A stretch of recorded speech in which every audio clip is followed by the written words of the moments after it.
hello guys, welcome back to my channel. Welcome to आंक्षण fan fiction world. So I hope आप सब अच्छे होंगे, खुश होंगे और हेल्दी होंगे। तो आज मैं वांगशान फिर से कंटिन्यू करने जा रही हूँ, मतलब उसका सेकेंड पार्ट लेकर आ रही हूँ। तो चलते हैं वांगशान इसी दुनिया में। So let's go. अगर आपको अच्छा लगे तो लाइक कीजिए, कमेंट कीजिए और सब्सक्राइब करना बिल्कुल मत भूलिएगा। सो चलते हैं हम अपनी फैन फिक्शन की फैंटेसी वर्ल्ड में। विभूषण टॉप फ्लोर पर पहुंच गया था। उसने जैसा सोचा था वैसा वहाँ बिल्कुल भी नहीं था। उसने सोचा था कि यहाँ तो बहुत सारे लोग होंगे, हजारों में लोगों का इंटरव्यू लिया जा रहा होगा, पर वो फ्लोर तो एकदम खाली था। एक कूड़े का तिनका भी नहीं था वहाँ, कोई भी नहीं उसके अलावा। ना ही कोई स्टाफ था, ना ही कोई इंटरव्यू देने वाले लोग। बहुत अजीब बात थी ये उसके लिए। उसने इस बात को इग्नोर करते हुए वो सीधा लिफ्ट से बाहर आया। जैसे ही वो केबिन के बाहर पहुंचा, उसने नाम पढ़ा। उस केबिन के टेम्पलेट में लिखा था CEO लान वांगची।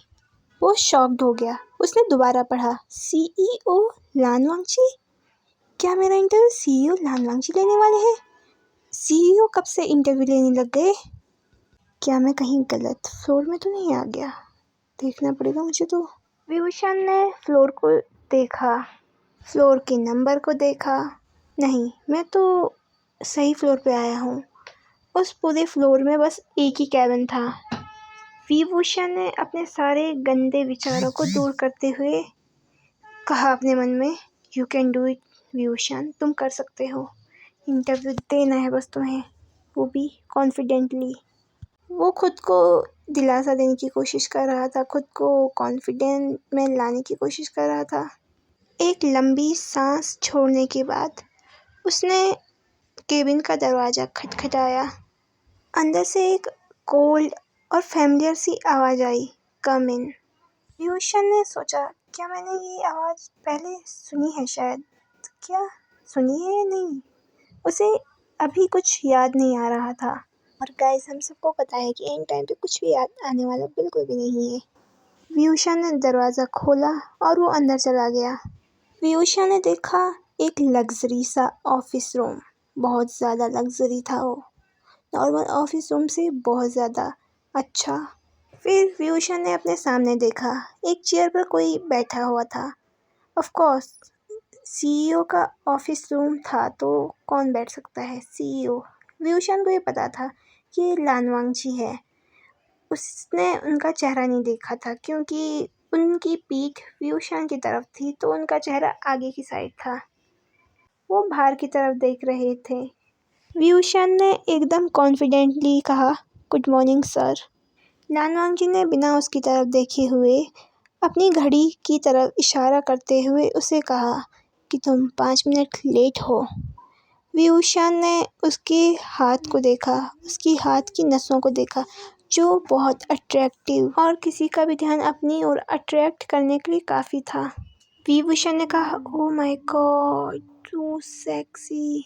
उसने अपने धीमी आवाज़ से कहा, जिससे कि शायद लान वांगची ने भी नहीं सुना हो। विभूषण ने तुरंत कहा, विभूषण फोकस फोकस। विभूषण ने कहा, ओह सॉरी सर, मैं एक्चुअली अपना रास्ता भूल गया था तो मुझे लेट हो गई। ये कहकर उसने अपना सर नीचे झुका दिया। लान वांगची ने कहा, क्या तुम हमेशा अपना रास्ता भूल जाते हो क्या? विभूषण फील कर सकता था उसकी इतनी कड़वी जुबान को। विभूषण ने कंफ्यूजन से पूछा, सॉरी सर, पर आपका क्या मतलब है कि हमेशा अपना रास्ता भूल जाना? What I mean, ये कहकर लान वांगची ने अपनी चेयर को पलटाया। विभूषण ने जैसे ही उसका फेस देखा तो शॉक्ड।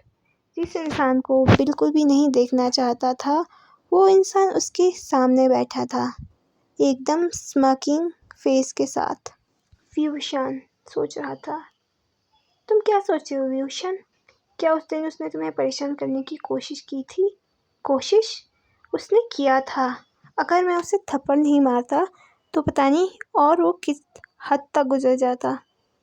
यही सोचकर विभूषण की आंखें गुस्से में पूरी लाल हो गई, क्योंकि विभूषण का पूरा फ्लैशबैक वापस आ गया था। उस दिन क्या क्या उसके साथ हुआ था, लान वांगची ने उसके साथ क्या क्या किया था, ये सब कुछ, जिसे सोचकर वो सच में बहुत गुस्सा था।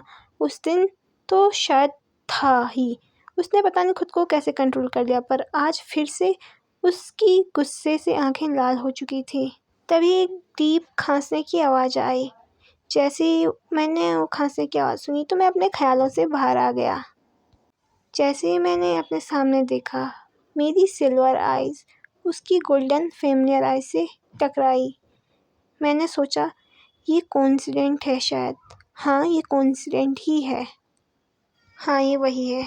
ज़्यादा सोच मत विविशान। वैसे भी कौन ही तुम्हारी फर्स्ट किस लेना चाहता था। ये बस कोइंसिडेंट ही था। वेट, लान वांगची जो पूरे चाइना पर राज करता है, पूरे बिजनेस वर्ल्ड में राज करता है, मैंने उसे थप्पड़ मारा। क्या होगा विभूषण जब वो तुम्हें ब्लैक लिस्ट कर देगा? तुम तो कहीं जॉब ही नहीं कर पाओगे, तुम्हें तो कहीं जॉब भी नहीं मिलेगी, ना ही कोई तुम्हें जॉब देगा। वो मन में सोचता है, हे भगवान प्लीज़ एक बार मदद कर दो। तभी एक हार्ड आवाज़ मेरे कानों में आई, जिसने मुझे अपने ख्यालों से बाहर निकाल दिया। लान वांगची ने कहा, कम इन। मैं वहाँ आते हुए कहा, हाँ हाँ सर। What sir? मेरा मतलब है come back to your naughty thought. उसने स्मोकिंग टोन में एक स्माइल, डार्क स्माइल पास करते हुए कहा।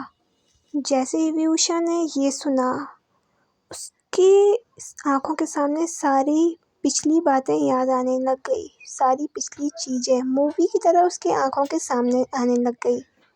उसका फेस पूरा टमाटर की तरह लाल हो चुका था। उसने अपना चेहरा नीचे कर लिया, जिससे कि उसका ये लाल चेहरा लान वांगची ना देख पाए। एक लंबी सांस लेने के बाद विभूषण ने कहा, आई एम सॉरी सर, मैं माफ़ी मांगता हूँ। तो तुम अब हमेशा के लिए वहाँ खड़े होने जा रहे हो? विभूषण ने कहा, नो सर। विभूषण अपनी चेयर के पास आते हुए अपनी चेयर में बैठ गया। वो ऐसा दिखा रहा था कि जैसे कि सब कुछ नॉर्मल है।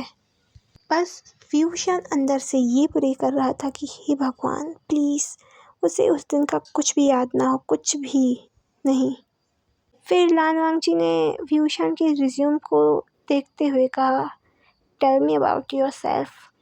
विभूषण ने कहा, I am Vibhushan, I am a post graduate in business from cloud races college. मैंने सारे क्वेश्चन के आंसर एकदम कॉन्फिडेंटली दे दिए थे। फिर लान वांगची ने कहा, गुड मिस्टर विभूषण, तो आपको हायर किया जाता है। विभूषण को अपने कानों पर विश्वास नहीं हुआ। विभूषण ने कहा, आई एम सॉरी सर, शायद मैंने कुछ गलत सुन लिया। विभूषण ने ये कहा। लान वांगची ने कहा, नहीं, तुमने बिल्कुल सही सुना है। तुम कल से काम पर आओगे 7 बजे सुबह। लेट बिल्कुल भी नहीं। कल से तुम काम स्टार्ट कर देना। बिना विभूषण को देखे हुए लान वांगची ने ये कहा। लान वांगची ने कहा कि आप इस फाइल पर साइन कर दीजिए। उसने फाइल को मेरी तरफ सरकाते हुए कहा। मैंने एकदम सस्पिशियस भरी नज़रों से उसे देखा। वो इतनी जल्दीबाजी में क्यों है? मैंने उसे कंफ्यूजन भरी नज़रों से देखा। विभूषण सोच में पड़ गया। ये कुछ ज़्यादा ही इजी नहीं था? मुझे लगा यहाँ मुझे बहुत सारी पापड़ बेलने पड़ेंगे, ये बहुत कुछ करना पड़ेगा, तब मैं जाकर मुश्किल से ही सिलेक्ट हो पाऊँगा, पर ये कुछ अलग ही है। उसका मन पूरा कंफ्यूजन से भर उठा था। सो गाइस ये फैन फिक्शन यही बस एंड होता है। आई होप आपको ये एपिसोड अच्छा लगे तो लाइक कीजिए, कमेंट कीजिए, सब्सक्राइब करना बिल्कुल मत भूलिएगा, ठीक है? और अपना ख्याल रखना, टेक केयर और हमेशा खुश रहना। और गाइस मेरे मन में एक फैन फिक्शन और आया है, अगर आपको वो सुनना है तो मैं उसे क्रिएट कर सकती हूँ। वो उतना बड़ा भी नहीं है, उतना छोटा भी नहीं है, मतलब कि नॉर्मल है। शायद 3-4 एपिसोड में वो ख़त्म हो जाएगा, या मैं कोशिश करूँगी उसे एक ही में ख़त्म कर दूँ। एक ही 1 घंटे की वीडियो जाएगी। सो अगर आपको सुनना है तो कमेंट कीजिएगा, ठीक है? Bye, take care, love you.